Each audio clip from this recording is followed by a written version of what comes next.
Okay, everybody, welcome to Box Studies and Observational Drawing. Train your eye using measurements and comparisons. We're no longer going to use vanishing points. Okay, that's a thing of the past. Those were just training tools to help you understand how things go back into space. So in two-point perspective, remember we are always focused on the corner closest to us, okay, and your eye level.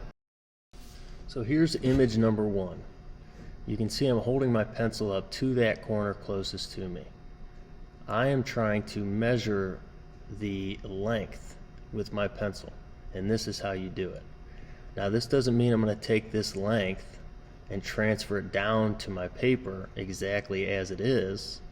It is more so of a comparison. So I want to take that measurement and let's say I compare it to the box above it. Which one is taller? That's all I'm using that for. But the first step, and you'll see in the video after these images, is always your eye level. You can put that eye level line wherever you want, typically towards the bottom if you're sitting down, and relate that first box, the bottom box, which we call a reference box, relate that to your eye level. So how can I figure out where my eye level is? Well, I'm going to look at that first box. If I can see on top, then obviously my eye level is above the corner closest to me. If it's not, which in this case I can't see the top, which means my eye level is underneath. It's not way underneath, because then my lines would be a little bit more angled like you'll see in the next pictures. It's just below. So if I sit up in my seat, I could probably see the top of that. But I don't want to do that. I want to stay in my drawing position and draw as I see. So this is our first picture in terms of measuring the height. Now this next picture is a good example of how I'm going to use my pencil to measure angles. Okay, we are not using vanishing points because they're not going to apply always to what we're seeing. So if you look, I'm holding my pencil completely flat, horizontal, at the top of the corner closest to me. Okay, what I'm going to do is compare that to the actual angle. So you can sort of see the spacing from if you look at the left side, that angle between the pencil and the corner, or the angle of the box, is going to give you an acute angle. That's the angle we want to match. So we can repeat the process on our paper from the start of our center line to figure out that angle. Now if you look at the next picture, now I'm matching the angle.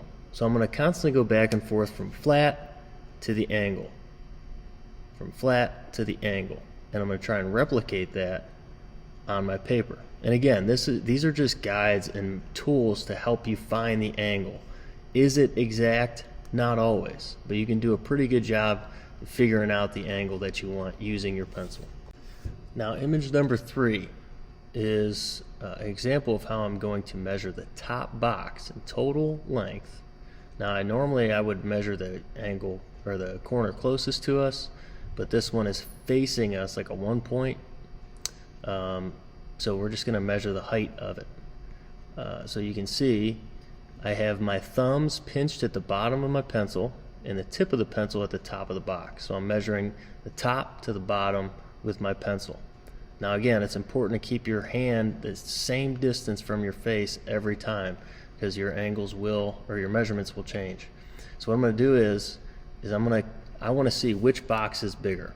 Okay, sometimes it's easy to tell, sometimes it's not. Sometimes you want to make sure it is exact. So I'm going to take my pencil, I'm going to measure that top box, okay, and I'm going to compare it to my bottom box, that corner closest to us. Is it taller or is it shorter? So I'm going to take that, and then I'm going to take that same measurement down to the bottom box and measure the height. Okay, my result should be probably it's a little bit shorter on top. Okay, whatever the case is, you can use your pencil to measure that exactly. So again, I'm taking the top measurement and I'm going to keep my finger pinched on there, and I'm just going to move it down, and I have one eye closed and I'm looking at that corner closest to us. Is that measurement the same? If so, draw them the same height. Okay, you already established the height of your reference box. Everything is going to refer back to that original box. Okay, you see 3 different images here. I threw these together so we can knock these 3 out quick. You can also use your pencil to measure how far things are in relationship to others. So if that top left one, you can see I'm measuring how far that box is, that top box, from and where it intersects that original reference box. And you'll see in my video how I start with reference dots. So I'm taking each corner, I'm putting a dot on my reference box where it intersects that box. Okay? If you look at the second image, I put my pencil up, hold it straight up against the far corner of the box, and I look at the space between the second box and my pencil.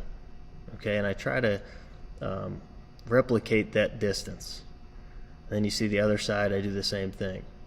So that's another great tool to see how far things overhang, and using your pencil for all of those things.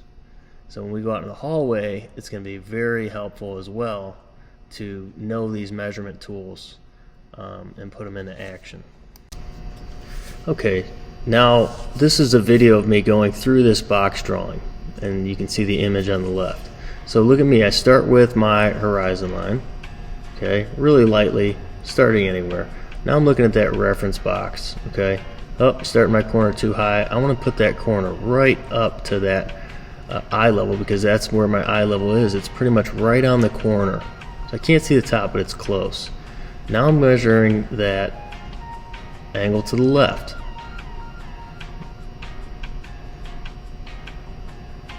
Now they're going to be pretty close to flat. And I think my eye level is actually a little bit lower than what I have it.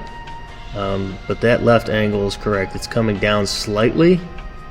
And look at, I'm measuring, trying to measure that angle from what I see. And that bottom, with it being lower down from our eye level, is going to be more slanted, more of an angle. Remember, anything below us comes up, anything above us comes down. So now I need to look at, so you're measuring the left and the right.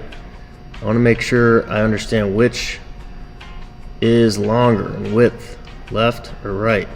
So in this case, the right is going to be a little bit longer. Now I'm going up to my next box, corner closest to me. Okay, I want to figure out, okay, where does that corner close to me intersect this side? I know it's on this side. Is it halfway? Is it just right of halfway? I'm not sure, so I'm going to put little dots where I think they intersect, and I can measure over.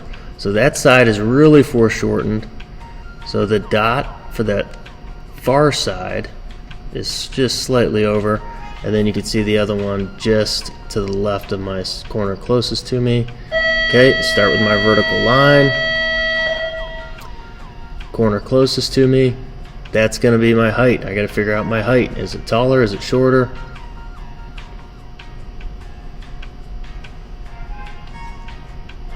And I'm just measuring, trying to get the angles down now.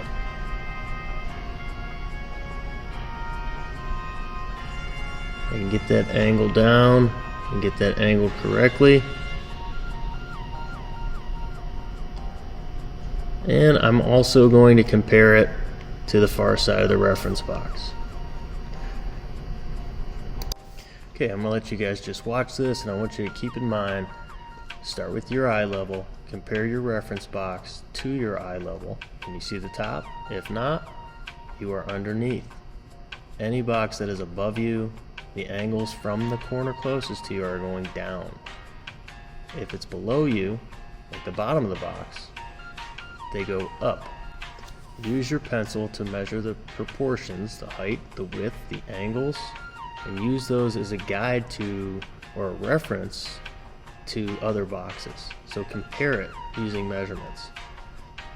You don't always have to use the exact measurement and put that on paper.